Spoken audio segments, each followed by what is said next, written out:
everybody, I'm Jess with the rehab team here at Teton Raptor Center, and this is this week's virtual patient update. To all of our volunteers, we miss you guys so much, but hope you're staying safe and healthy. But let's just jump into our patients this week.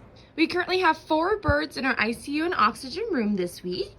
We have an American kestrel that was found in someone's house and came in with a lot of bruising around its ribs and not being able to stand. But luckily, with some anti-inflammatory medication, he has started to stand and perk up a lot, which is really great. We also have 2 great horned owls in our ICU room. Great horned owl 1011 was found in Kelly with a lot of internal parasites and some head trauma, and he was wet from a storm. So we are giving him some anti-parasite medication, and hopefully that will get rid of all of those parasites. Our other great horned owl has come in from Pinedale with eye trauma in both eyes, and so we are giving eye drops 4 times a day to hopefully heal up those eyes. And then lastly, we have a great gray owl that was hit by a car, unfortunately, in Island Park, Idaho, and has a broken right ulna. The bird did go into surgery last weekend for a pin to be placed in that ulna, and treatment will follow with some antibiotics and a month of cage rest.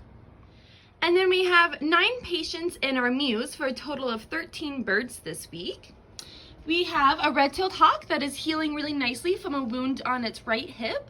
Once that wound fully heals, we can start flying the bird. We have a Sharp-shinned hawk that hit a window, is healing from a coracoid fracture. The bird has had a month of cage rest, and we just took off the wing wrap this week, and so far the bird is holding that wing really well. We have an American kestrel that was also unfortunately hit by a car and has healed from an ulna fracture. The ulna fracture is nicely calloused and the bird is flying really well, and so we're hopeful for release this weekend. We also have a great horned owl that is still flight training to build up his endurance and hopefully help with the symmetry in both of his wrists. And then we still do have 2 Osprey patients that just need a bit more time to build up their endurance and strength in flight training.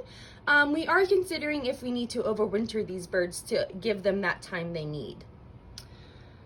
Our bald eagle is also still flight training. We just moved her from her outside mew into her indoor mew as it gets a little bit colder here at night. But the bird is still making some small improvements every time that she flies. And we are still lasering her elbow to hopefully help with any pain that she might be having in that elbow. Our 2 birds destined for education placement is our northern saw-whet owl and our American kestrel. We decided to put Jesses onto our American kestrel and hopefully on our northern saw-whet owl here soon, so we can start handling them more like ed birds. But otherwise, we're still waiting on some paperwork to officially transfer both of these birds. Thank you to everyone for watching this video, and I hope it finds you all safe and healthy in these uncertain times. But that's what's going on in our clinic this week, and I will be back again for next week's patient update. Bye!